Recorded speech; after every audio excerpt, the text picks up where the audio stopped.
All right, I'm going to talk to you today about fear and how fear impacts performance, productivity, and personal satisfaction. Fear is an interesting concept. The more you learn about it, the more you can deal with it. So how does fear affect performance? Well, let me give you an example. Let's say that right now my doctor calls me and he says, got some news for you. You've got cancer. Well, the first thought that goes through all of your minds is negative, right? So I have a choice at that point. You see, because fear is worry.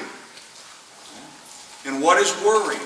Worry is looking to a future event and predicting a bad outcome. It's a choice, and you don't have to do it. So I get the diagnosis of cancer, I can go down the dark road and think of all the horrible things that can happen to me, or I can say, this is an event in my life. I'll take on those events as they come. Don't get me wrong. People will say to me from time to time, you're the most fearless guy I know. I'm not fearless. I recognize all sorts of fears in me on a daily basis. But I have learned what I call live beyond fear. Now, why do we have fear? Well, you heard the doctor earlier talk about our brains haven't changed in 10,000 years. Anthropologists will tell us that we are the descendants of cowards. I don't know why these anthropologists are talking poorly about my relatives and my ancestors. I looked into this, and what do they mean? Well, I'm going to tell you about my two favorite cavemen, Larry and Lloyd. They're back on the hunt, okay, and they've got their spears, and they're going out through the tall grass, and they see this grass out here moving. And they look over there, and they head in that direction, and suddenly you hear this big roar. Larry stands up. They both stand up and look at each other. Larry stands up and says to Lloyd, dude, I'm out of here. I don't know what that is. I'm going back to the cave. Lloyd looks at Larry and says, me have spear, me kill animal. Lloyd's English wasn't quite as developed as Larry's at that time. But Larry stayed around, or Larry went home, and Lloyd stayed around. Okay? He became cat chow.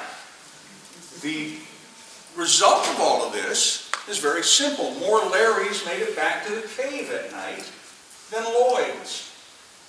And what do you think the Larrys were doing back at the cave when there were no Lloyds around? They were propagating the species.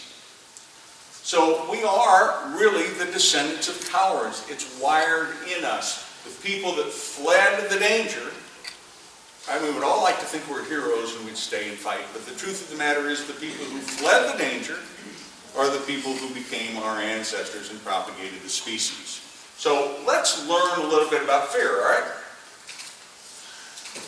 We're going to talk about the 3 E's. These are both the same, I hope. I'm looking at that one. Did you say 3 E's up there? Around. All right, we'll count on Paula here to help us out.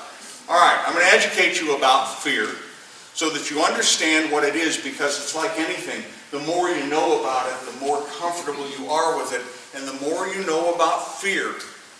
What will happen is when you get a fear reaction, you'll notice it. All right? Why is that important? Well, it's important because you can then explore what it is that you're afraid of. What's the probability of that actually happening? Now, I see fear all the time. As a trial lawyer, I have spent 40 years with people sitting across the desk from me who are in fear. I do a lot of personal, I used to do a lot of personal injury work. So people lost a limb, lost a loved one, they're worried about their future. There's fear, and fear is affecting their performance. People who might go to jail, obviously, are in fear. But the courtroom's the most negative place you can be. Everybody in there is afraid. The lawyers are afraid. The litigants are afraid. The judge is afraid. The jury's afraid. Nobody knows what to do. Everybody's going to say the wrong thing. Fear affects performance, productivity, and personal satisfaction. And you need to understand that because it's affecting your performance, your productivity, and your personal satisfaction. But when you get a grasp on it, you can expand your comfort zone. I talk about expanding your comfort zone. Have you all heard speakers talk about getting outside of your comfort zone? Well, what happens when you're outside of your comfort zone? You're uncomfortable. And what do? You go back into your comfort zone. It's natural. It's the way we're wired. Okay? But we all have fear. Fear is natural, and there's nothing wrong with fear. on the spectrum of your potential for success, which is huge. Okay?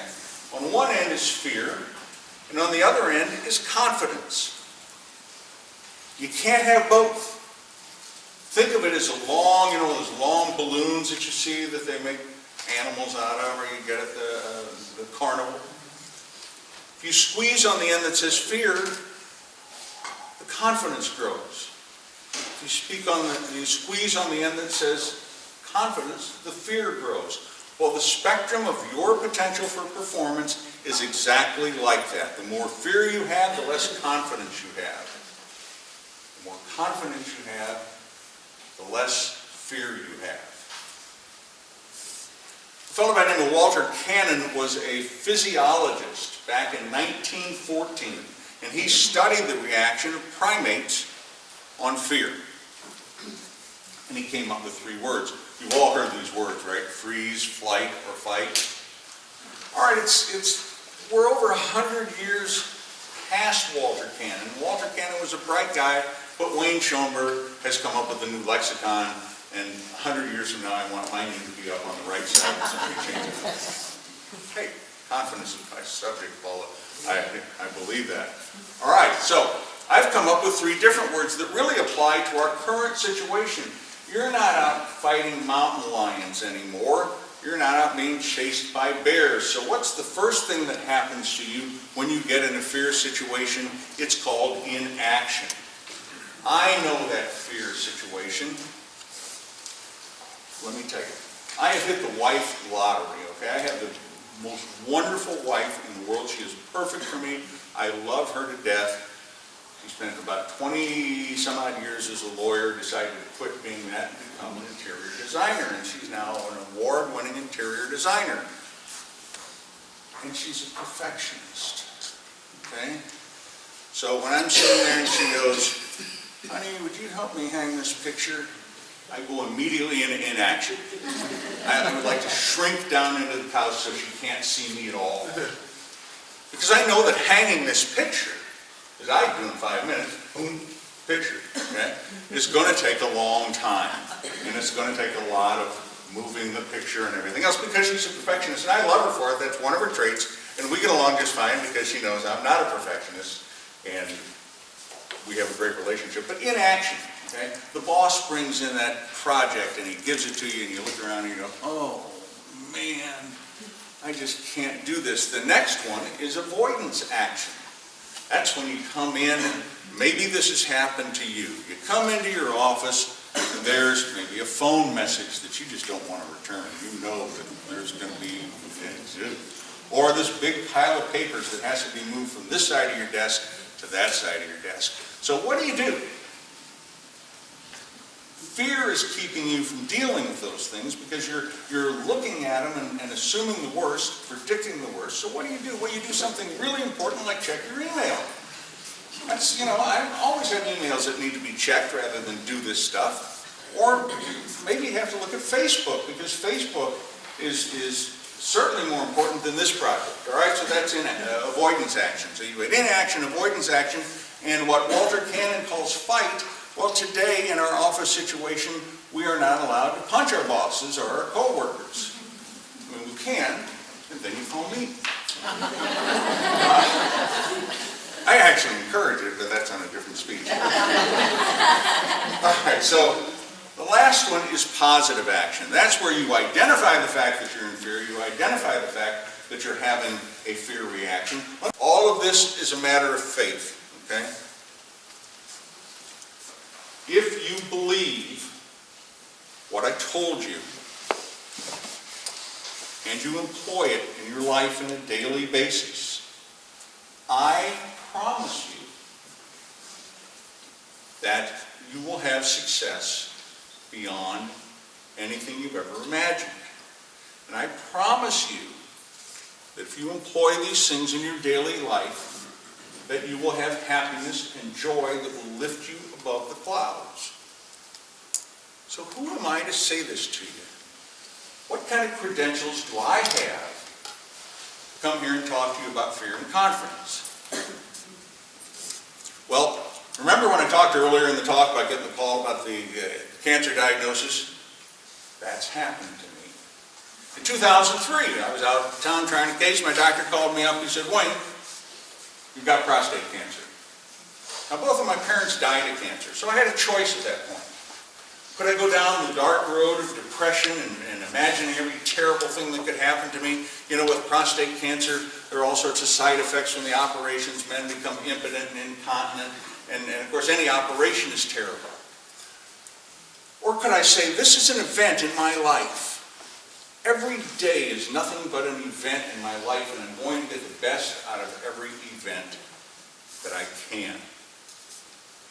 And so I went through the surgery, and I went through the aftercare, and in 2008, I was able to say, I am cancer-free, I am a cancer survivor. That's not the end of the story. In 2011, the doctor called me, and he said, Wayne, you've got colon cancer. And that's what my father died of. So I had another choice. Do I go down the road of darkness? Do I imagine all the horrible things that could happen? Do I let those thoughts ruin the days that I have? And remember, all of our days are numbered. When you get a cancer diagnosis, you kind of go, whoop. Odds are, you know, that kind of thing. So all of our days are numbered. As you're spending your days here, you're taking them off and throwing them away. I hope you're doing it well. But the point is, I could do that, or I could look at it as an event in my life. So I had the surgery. They took out a big chunk of my colon. I went into chemotherapy, and 2 weeks into the chemo, you know, they put a port in you. I don't know if you know, they put a port in your chest for chemotherapy so they can drive a needle through your chest every 2 weeks and pour this poison into you, and they don't have to stick it in your vein that way. All right. So when they put the port in, they gave me something else. They gave me a staph infection. So 2 weeks into my chemotherapy, I wake up one night and I am shivering like you can't believe, and I have 105-degree temperature. And my little wife, who is a perfectionist, is not going to let the EMTs, you're not going to wait for them. She drags me to the car, drives me to the hospital, and they say, probably going to die.